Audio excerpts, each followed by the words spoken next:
This week, we take you to the 9th floor of the state capitol. My interview with Governor Doug Ducey. Welcome to the Mike Broomhead Show. Well, I got a message, I got a song. Can I get a witness? Tell me what's going on. I show the people I've been away. Great interview this week with Governor Ducey. We go to his office. 2 segments with the governor. A look back at 2015, the challenges that Arizona faced, and how he believes the legislature and his office faced them, and looking forward to what he believes is going to happen in 2016. That coming up. Also, Broomhead's Best, which is a lot of fun this week, an opportunity for somebody here in Arizona. And of course, hashtag this before we end it all. But we start every show off with something we call the sweep. Horrible news out of the Valley of the Sun this week, as there was a shooting at, actually last week, at a high school in Glendale, Arizona, Independence High School, a murder-suicide between 2 15-year-old girls, and it was over a breakup. The 2 girls were friends for years, according to other students. One of the victim in all of this, the girl who was killed first, she was... her sister is a teacher at the school. Their names have been released, and these 2 girls were dating, and they had a relationship. They broke it off, and the shooter in this case, the day before, her last tweet was just goodbye with a frowny face, which doesn't sound ominous until what happened happened. Then we found out this week, the update was, she got the gun from a classmate. Another 15-year-old, a 15-year-old boy at the school, went to his parents' closet or wherever they had the gun hidden and took the gun and gave it to her. She told him she needed it for protection. She would give it back on Friday. This is a horrible story. And what really I thought was odd about the media coverage of this, and I'm not using the girls' names only because for the family's benefit, but it's interesting that if this had been a murder-suicide between a 15-year-old boy and a girl that had broken up with him, they would be much more critical of that boy, I think. It's hard to ever imagine girls. We don't imagine girls to be violent like this. But this was a jilted lover that murdered her ex and then killed herself. If this had been a young man, even 15 years old, that did this, I think the media coverage would have been a bit different. Both of these girls are being seen as victims here. It's horrible when someone that young doesn't see the long term of their life, that this is the end all for them. But she committed an act of murder, and it's a horrible story for that family. On the next big news from the week, Justice Scalia was found dead at a ranch in Texas, Supreme Court Justice Antonin Scalia. And now what is the big question? A couple of things. The president's not going to attend the funeral. I think it's a bad move. But, you know, the president has the right to do whatever he wants. He's attended 6 other funerals, all of them Democrats, except for Walter Cronkite. I don't know what his political leanings were, but he went to Walter Cronkite's funeral, and 5 either elected officials or people that were elected officials in the United States government, all of them Democrats. Justice Scalia, known as one of the more conservative members of the Supreme Court. And it just seems odd that politics is playing here when the president is saying when he names a replacement or a nomination for a replacement, he's tired of American politics. This seems to be the epitome of American politics by him not going to that funeral. Speaking of politics, the president said that if the Republicans block his nomination, they're nothing but obstructionists. Hillary Clinton, speaking in Harlem to a largely black audience, said that Republicans are racist if they block any nomination by the president, that there's racial overtones to this. All of it ridiculous. And here's where the hypocrisy comes in. The president of the United States, when he was Senator Barack Obama back in '06, he filibustered the nomination of Samuel Alito to the Supreme Court. Now, of course, when he was asked about it, he had a non-answer about bad mistakes and people making bad decisions. Finally, the White House came out with a statement through their spokespeople and said the president regrets that decision to filibuster. How funny is it that back in '06, the president did the very same thing, the exact same thing he is now calling the Republicans names for if they do it? I got to tell you, elections have consequences. The president of the United States has the right and the obligation to nominate anybody he wants to the Supreme Court, and he should. But elections have consequences. Republicans now control the Senate. They should be able to block any nomination that they don't believe is the right fit for the Supreme Court. That's the way politics works. If the president wants somebody that's approved, he should nominate somebody that this Senate will approve. If not, let them come to a standoff and see what happens. And that we'll see in the coming days. We know this is coming. What would a show be if we weren't talking about Donald Trump and Ted Cruz? The argument between the two of them. Donald Trump said he's going to, if Ted Cruz doesn't do certain things and apologize, he's going to sue Ted Cruz. He's going to sue Ted Cruz to find out whether or not he's eligible to be president of the United States. It's a funny argument to me. Ted Cruz said, bring it on. You've been doing this your entire career. You're a billionaire. You can sue anyone you want. You can smash the little guy because you can outlast them in court with all of your money. And, you know, I'm paraphrasing that, but that's one of the things that Cruz is rebutting to Donald Trump. What this all boils down to is South Carolina. South Carolina, a very important state for the Republicans, who obviously right now will be looking to see who wins South Carolina. Incidentally, Nikki Haley, the governor of South Carolina, came out and formally endorsed Marco Rubio. Marco Rubio seems to be that guy that's hanging around that everybody wants to really like in the Republican Party. They're just not quite sure yet. This is going to be an interesting race moving closer to Super Tuesday. And on the other side, Hillary Clinton and Bernie Sanders are in a dead heat nationally and in a dead heat in Nevada. If Bernie Sanders wins Nevada, because he's not going to win South Carolina, but if he wins Nevada, that is going to be a huge statement. He is raising so much money. He has raised more money than anybody else, and he's been doing it in a grassroots way, which I think is phenomenal for the people on that side of the aisle. I don't know that he has a chance as a socialist to be president. I disagree with his politics completely. But you got to give somebody credit for going to the podium and saying, I'm not going to Wall Street, I'm coming to you. And the people responded and have donated so much money to that campaign.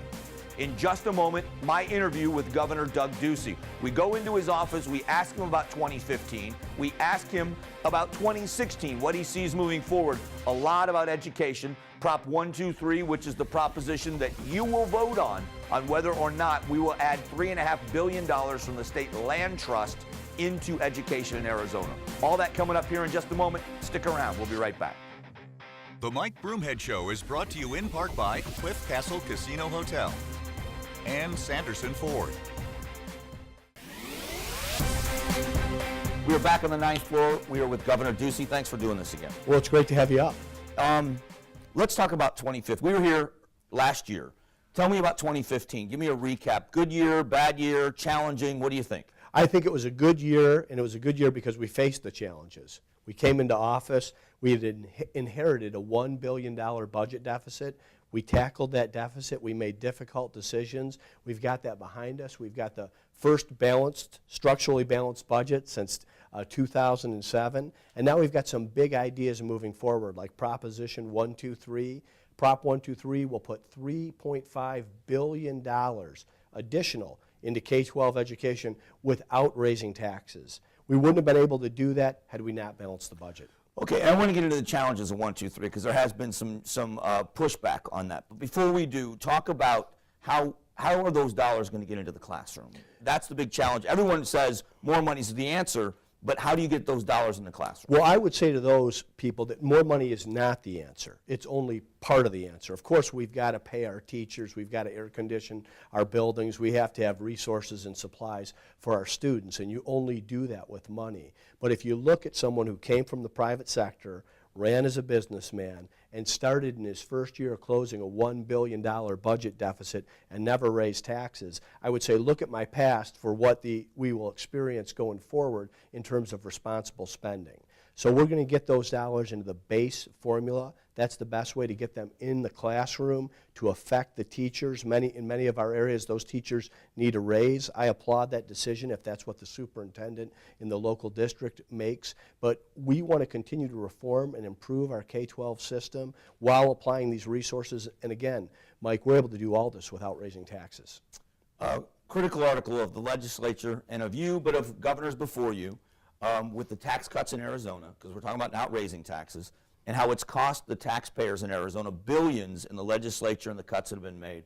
which I thought was a funny premise to say that tax cuts are costing money to the legislature. How do you defend something like that? Or did you see the article, and how do you defend against it? Well, I heard about the article. Of course I saw it. And, you know, it's amazing that you've got an article on the front page that's saying that tax cuts have hurt the state, and then you've got an editorial on the back page saying we're sitting on a pile of cash and we need to start spending more. People make a decision. Businesses make a decision about where they want to live and where they want to invest. And the number one concern of any chief executive officer or business owner is what's the tax burden in that state. There's other things that are important, and we've got a lot to sell in Arizona. Quality of life, an improving education system, that we're putting more money into K-12 education system. But because people are fleeing places like California and Illinois, they're doing it because of their tax code and because their economy is turning in the wrong direction. So one of the things that you're really big on is Prop 123. Yes. Explain this. What's the advantage from your point of view to this, and why do you think you've been getting pushback, and some of it from people that you would think would normally be an ally of yours? Well, Prop 123, to simplify it, is $3.5 billion in additional funding for K-12 education without raising taxes. It's a better use of the state land trust. It's a use of supplemental dollars because we balanced the budget, and it also settles that years-long lawsuit between the legislature and the education community. So I give a lot of credit to Senate President Andy Biggs, to Speaker of the House David Gowan. We were unanimous on the Republican side. There was no dissent, and it was a bipartisan bill that we moved to the public. So people will vote on this on May 17th. There's always going to be opposition to any big idea. But to be able to put this amount of resources into K-12, to be able to do it without raising taxes, to do it with a financially responsible governor is really a win-win-win. And let me tell you, the downturn was tough on Arizona. Any parent or teacher that is watching this knows that, and they know that these resources are needed. The question is, will they be properly spent? And I'm working with the superintendents to ensure that they will. These are going to get to the classroom and to our teachers. When we talk about Arizona, for me, sometimes we get myopic in thinking about the Valley or Tucson, the bigger cities. But in the rural areas of Arizona, how do these things that you want to do affect them as well? Because there's a lot of people around the state that are going to see this that aren't in the urban areas of Arizona. Sure. Well, I think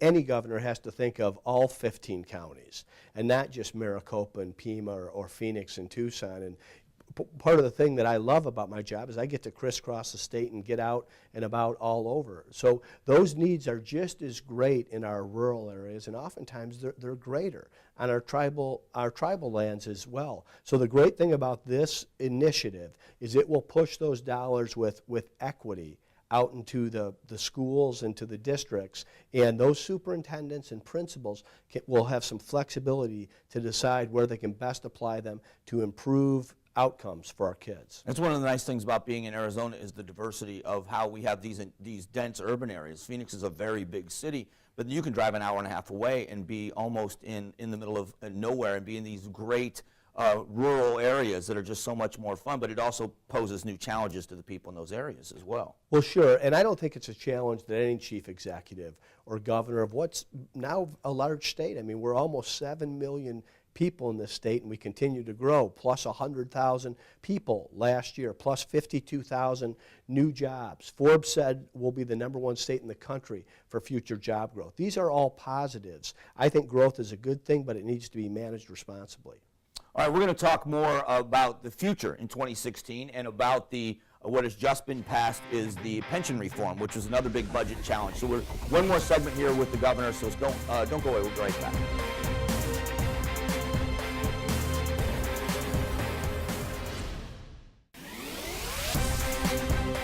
All right, we're back with the governor, and Governor, a couple of things looking forward to 2016. Pension reform, big budget challenge, and we talk often about looking at major cities across the country and states that have gotten themselves in budget trouble because of these commitments to pensions. How is this going to fix that? Well, Prop 124, and this is one of the things that is great about state government, is you can actually get things done. And I want to give a lot of credit to Senator Debbie Lesko, who led the charge in the legislature here, and Brian Jeffries of the firefighters.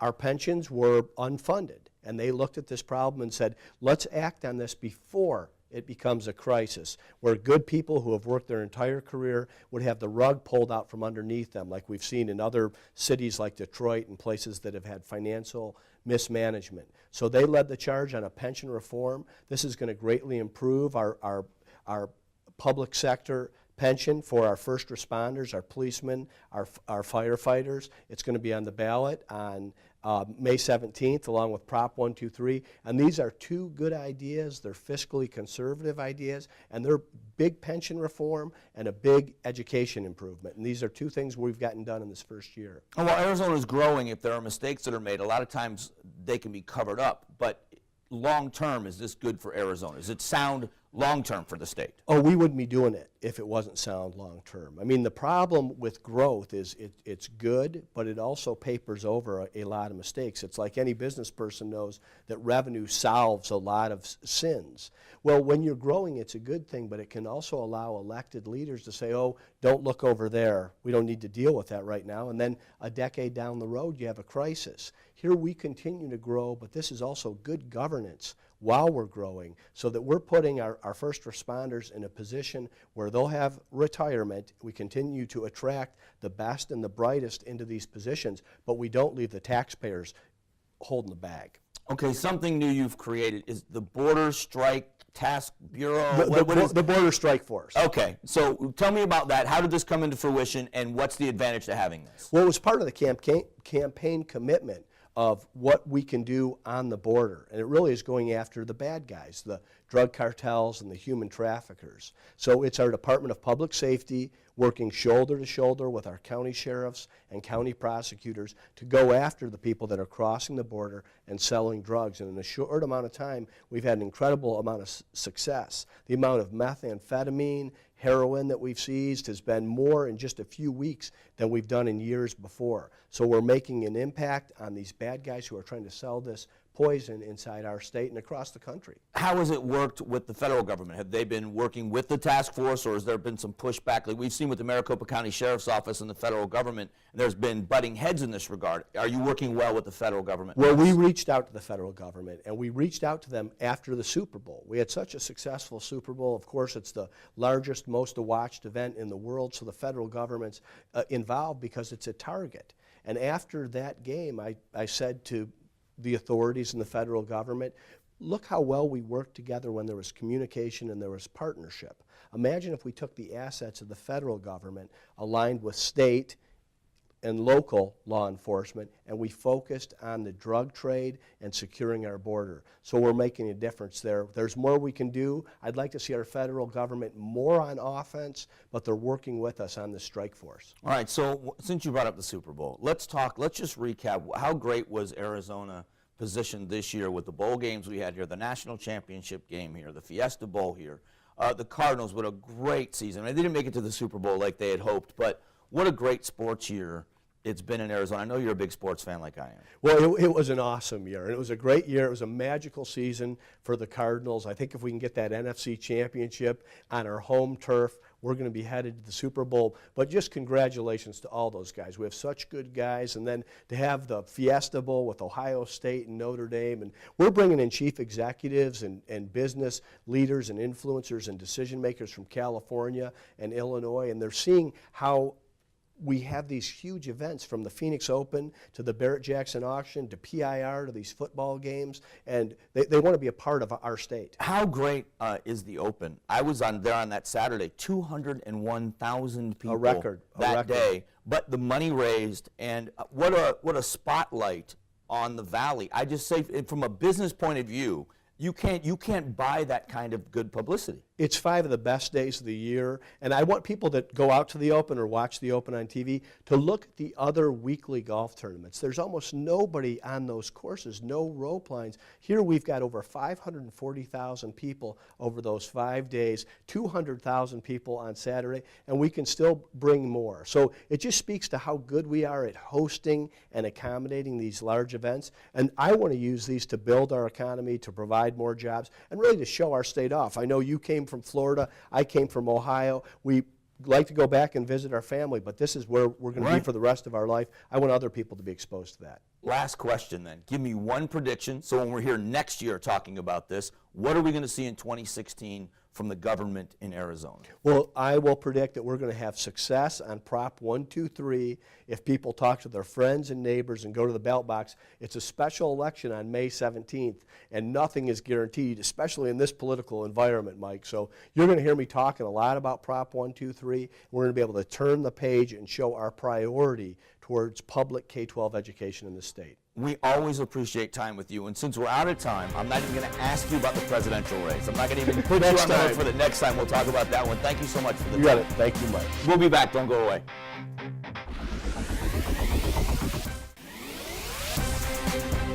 All right, my favorite part of the show, something Arizona and something that really is terrific. This week, it's Broomhead's Best. All right, Nathan Schoenfeld. You may not know the name. You probably don't know the name.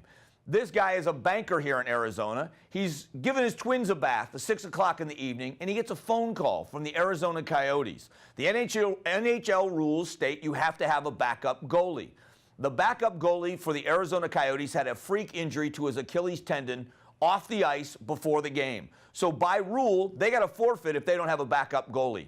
Who do they call? Nathan Schoenfeld. He was a club hockey goalie here in Arizona. His father was a coach for the Coyotes, and his father-in-law is the equipment manager for the Arizona Coyotes. So here he is on the bench with an NHL team, which would be the dream of anyone who's ever put on a pair of skates. Sitting on the bench for the game, he's wearing the sweater, or the jersey you may call it, the sweater of the Arizona Coyotes, and he's the backup goalie. I think everybody in the place, including him, was praying that the goalie stayed healthy. But what a great time he had. And after the game, one of the traditions for the Coyotes is to give out an MVP belt. Shane Doan, Captain Coyote, put the icing on the perfect cake for this guy by giving him the belt. So he got the MVP belt. Now, what he got, I don't know what he got paid, and whatever he got paid wasn't that much, I'm sure, but he got to keep the sweater with his name on the back. That would, I can't even skate. That would be a dream of mine.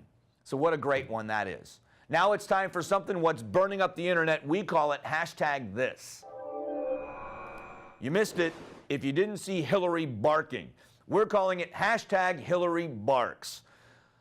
Oh my gosh, she's mocking Republicans and she barks like a dog. Go watch the video. If you remember the Baja Men, who let the dogs out?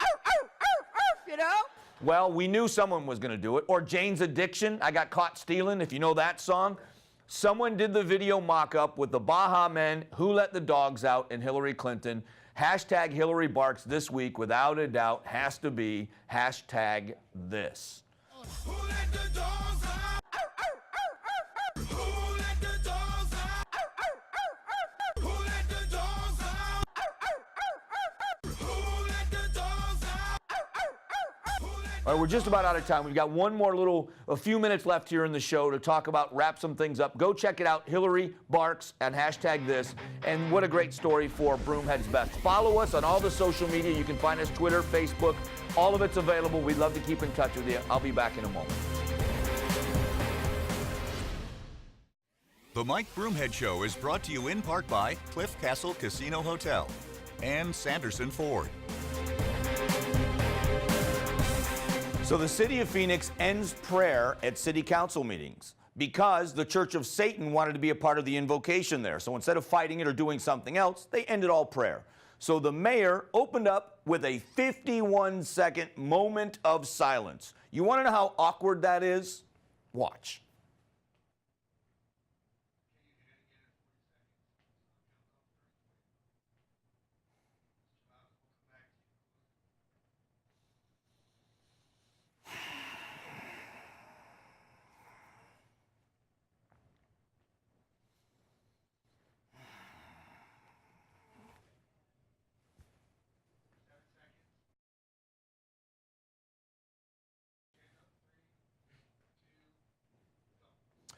That was only 30 seconds. Add 21 seconds to that. Special thank you to Governor Doug Ducey this week for being with us.